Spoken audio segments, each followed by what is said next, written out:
অত্যন্ত গুরুত্বপূর্ণ একটি রুকন আরাফার দিবসে অবস্থান। এই দিবসে অবস্থান শুরু হবে, মিনা থেকে রওনা করা হবে ফজরের সূর্য উদিত হওয়ার পর। সেখানে এসে জোহরের সময়ে এসে সেই নাগাদ এসে আরাফার যে চৌহদ্দি আছে সেই চৌহদ্দির মাঝখানে অবস্থান গ্রহণ করবে। উত্তম হলো আরাফার ময়দানে একটি মসজিদ আছে, অত্যন্ত গুরুত্বপূর্ণ ঐতিহাসিকভাবে এবং অনেক বিশাল আকারের একটি মসজিদ, যার নামকরণ করা হয়েছে মসজিদে নামিরা। হাজী সাহেব যারা আছেন তাদের প্রতিযোগিতা করা উচিত যে তারা আরাফার ময়দানে এসে যেন মসজিদে নামিরায় স্ব অবস্থান গ্রহণ করতে পারেন। এই ক্ষেত্রে একটি গুরুত্বপূর্ণ বিষয় হাজী সাহেবদের উদ্দেশ্যে বলা যেতে পারে, সেটি হলো যেহেতু হজ্জে আরাফার ময়দানে অবস্থান গ্রহণ করা এটা ফরজ, সেহেতু আরাফার ময়দানের টেরিটরি অর্থাৎ সীমানা এটি জেনে বসা অত্যন্ত আবশ্যকীয় একটি বিষয়। আমাদের দেশের অনেক হাজী সাহেব তারা আদৌ জানেন না যে আরাফার ময়দানের সীমানা কোন দিকে কতটুকু পর্যন্ত। সৌদি সরকার প্রতি বছর যে কাজটি করে থাকেন, আরাফার সীমানাকে চিহ্নিত করবার জন্যে আরাফার সীমানার চারপাশে একটা চৌহদ্দি দিয়ে দেন, কিছু পিলার সেখানে তারা গেড়ে দেন। সেটি দেখেই অবস্থান নিতে হবে, এর ভিতরাংশে অবস্থান গ্রহণ করবে, তবেই তো আরাফার ময়দানে অবস্থান গ্রহণ করা হবে বলে ধরে নেওয়া হবে। হাজী সাহেবদের যে বিষয়টি খেয়াল রাখা দরকার, আমরা একটু আগেও বলেছি, সেটি হচ্ছে মসজিদে নামিরাতে অবস্থান গ্রহণ করা। সেখানে জোহর এবং আসরের সালাত কসর সংক্ষেপে আদায় করা হবে। আজান হবে একটি, একামত হবে দুইবার, অর্থাৎ জোহরের ওয়াক্তে জোহর এবং আসরের সালাত আদায় করে ফেলবেন। সেখানে খুতবা দেয়া হবে, আরাফার ময়দানের ঐতিহাসিক খুতবা। সে খুতবা শোনার পরেই কিন্তু আজান হবে একটি। প্রথম আজানের পরে একামত দেয়া হবে, 2 রাকাত নামাজ পড়া হবে। সেখানে মক্কাবাসী বা মক্কার বাহিরে যারা সারা বিশ্ব থেকে যারা আসবে সবাই সেখানে 4 রাকাত সালাতকে 2 রাকাত করে আদায় করবেন। ওই 2 রাকাত পড়ার পরে আবার একামত দেয়া হবে, আবার 4 রাকাতের আসরের সালাতকে সংক্ষেপে 2 রাকাত করে আদায় করা হবে। অর্থাৎ আল জামু বাইনা সালাতাইন মা আল কাসর, আরাফার ময়দানে মসজিদে নামিরাই হোক কিংবা স্ব তাবুতে অবস্থান গ্রহণ করলেও হাজী সাহেব যারা মুকিম হবেন মক্কাবাসী কিংবা যারা মক্কার বাহিরে থেকে আসবেন সবাই সেখানে 2 ওয়াক্ত নামাজ জোহরের এবং আসরের, জোহরের সময়ে 1 আজানে 2 একামতে পৃথক পৃথক 2 রাকাত করে আদায় করবেন। এমনটাই নবীজি মুহাম্মদুর রাসূলুল্লাহ সাল্লাল্লাহু আলাইহি ওয়াসাল্লাম হজ্জের সময় সমবেত সাহাবীদেরকে নিয়ে করেছিলেন। কিছু সাহাবী তো ছিলেন মক্কায় মুকাররমায়, তাদের বাসা ছিল, তারা স্বাভাবিকভাবে মুকিমের হুকুমে ছিলেন। আর যারা মদিনা থেকে এসেছিলেন তারা সহ একসাথে আল্লাহ রাসূল সাল্লাল্লাহু আলাইহি ওয়াসাল্লাম আরাফার ময়দানে 1 আজানে 2 একামতে আলাদা আলাদা 2 রাকাত করে জোহরের ওয়াক্তে জোহর এবং আসরের সালাত 2 রাকাত করে কসর করে আদায় করেছিলেন। এটি হলো মোটামুটি আরাফার ময়দানে করণীয় কাজ।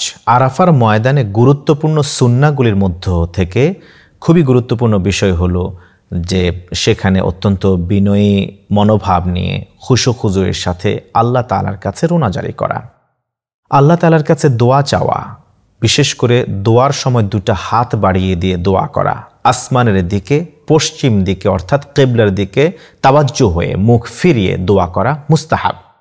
অনেকেই আরাফার ময়দানে গিয়ে সেই জাবালে রহমতের উপরে আরোহণ গ্রহণ করেন, সেখানে আরোহণ করেন এবং ওখানে গিয়ে সেজদায় পড়ে থাকেন, পাহাড়ের উপরে উঠে পাথরকে সামনে রেখে সেজদা দিয়ে থাকেন, নফল সালাত আদায় করে থাকেন। মূলত এইরকম কোনো সাহাবীর কাছ থেকে প্রমাণিত নয়। ইভেন আল্লাহ রসুল এটা করেননি যে জাবালে রহমতের উপরে চৌড়ায় উঠে তিনি পাথরের সেই পিলারটিকে সামনে রেখে সেখানে তিনি এভাবে সেজদায় লুটিয়ে পড়েছেন, কোনো সুন্নাহ নামাজ আদায় করেছেন এই মর্মে হাদিস থেকে পাওয়া যায় না।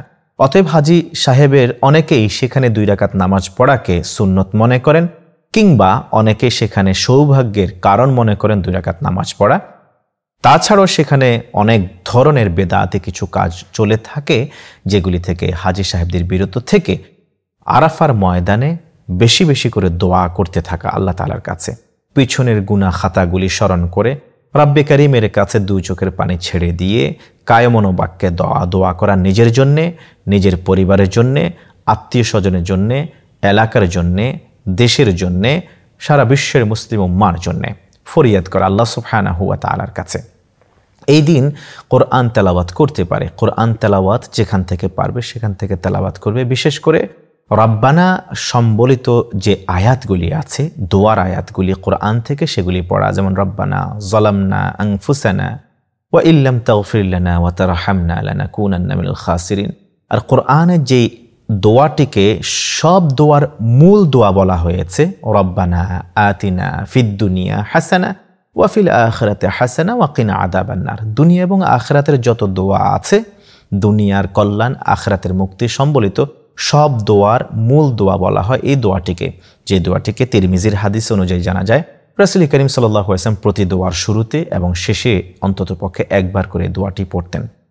এই দিবসে অন্ততপক্ষে যারা আমরা বাংলা ভাষাভাষী আছি, দোয়ার অনেক ব্যাংক আমাদের যাদের কাছে জানা নেই, আরবি ভাষায় কোরআনিক দোয়া অথবা মাসুরা দোয়াগুলি আমরা অন্ততপক্ষে এই দোয়াটা তো পারি, রব্বানা আতিনা ফিদ দুনিয়া হাসানা ওয়া ফিল আখিরাতি হাসানা ওয়া কিনা আযাবান নার। এছাড়াও আমি আপনি আমার আপনার জীবনের যত চাওয়া আছে, যত আরজি, যত অভিযোগ, যত অনুযোগ, যত প্রত্যাশা, যা দাবি দাওয়া আছে, সব কিছু নিজের ভাষায় আল্লাহ তাআলার কাছে আমরা পেশ করতে পারি। আল্লাহ সুবহানাহু ওয়া তাআলা আরাফার দিবসের দোয়া ফেরত দেন না।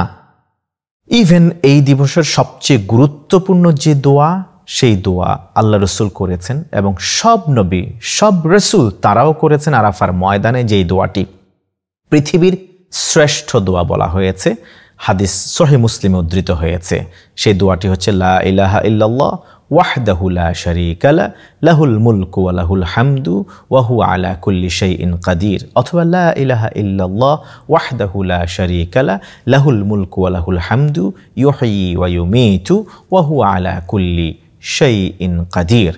এই দোয়াটি বেশি বেশি করে করা। আরাফার ময়দানের, আরাফার দিবসের শ্রেষ্ঠতর দোয়া হচ্ছে এটি। এতক্ষণ পর্যন্ত যা বললাম এটি ছিল হাজি সাহেবদের জন্য করণীয়। এবার নন হাজি যারা আছেন, যারা এই বছরও হজে যেতে পারেননি, আল্লাহ তাআলা কবুল করেননি, আরাফার দিবসের রোজার কথা আমরা যেন ভুলে না যাই। অর্থাৎ ৯ জিলহজের এই রোজাটি যেন আমরা রাখতে পারি, কারণ আল্লাহ রাসূল সাল্লাল্লাহু আলাইহি ওয়াসাল্লাম বলেছেন, সিয়ামু ইয়াউমি আরাফা আহতাসিবু আলাল্লাহ আন ইউকাফিরা আস-সানাতাল্লাতী ক্বাবলা ওয়াস-সানাতাল্লাতী বা'দা। আমি তো আল্লাহ তাআলার কাছে এই মর্মে আশা ব্যক্ত করছি, প্রত্যাশা রাখি যে আরাফার দিবসের রোজা যদি কোনো নন হাজি সাহেব রাখেন, তাহলে তার পিছনের 1 বছর এবং ভবিষ্যতের সামনের 1 বছরের 2 বছরের গুনাহ আল্লাহ সুবহানাহু ওয়া তাআলা ইন অ্যাডভান্স তিনি ক্ষমা করে দিবেন। এই জন্য হাজি এবং নন হাজি সাহেব যারা আছেন, তাদের প্রত্যেকের আরাফাত দিবসে অত্যন্ত গুরুত্ব দেওয়া উচিত। আর বিশেষ করে নন হাজিরা হাজি সাহেবদের মতো করে আরাফার ময়দানে যে খুতবা দেয়া হয় মসজিদে নামিরার মিম্বার থেকে, সে খুতবায় মনোনিবেশ করা উচিত। কোন নসিহা, কোন উপদেশ দেয়া হয় সেখান থেকে সেইগুলি গ্রহণ করে আমলের জন্যে আল্লাহ তাআলার সাথে ওয়াতাবদ্ধ হওয়া উচিত। আল্লাহ সুবহানাহু ওয়া তাআলা আমাদের এবারের হজকে কবুল আর মঞ্জুর করুন। আল্লাহুম্মা তাকাব্বাল মিন্না হাজ্জাম মাবরুরা ওয়া সাইয়াম মাশকুরা। আল্লাহ সুবহানাহু ওয়া তাআলা আমাদের সবাইকে অন্তত পক্ষে হজ্জে বাইতুল্লাহ জীবনে একবারের জন্য হলো নসিব করুন, এই আশা, এই প্রত্যাশায় হাযা মা ইনদি ওয়া ইলমু ইনদাল্লাহ আলাইহি তাওয়াক্কালতু আলাইহি উনীব। ওয়াসসালামু আলাইকুম ওয়া রাহমাতুল্লাহি ওয়া বারাকাতুহু।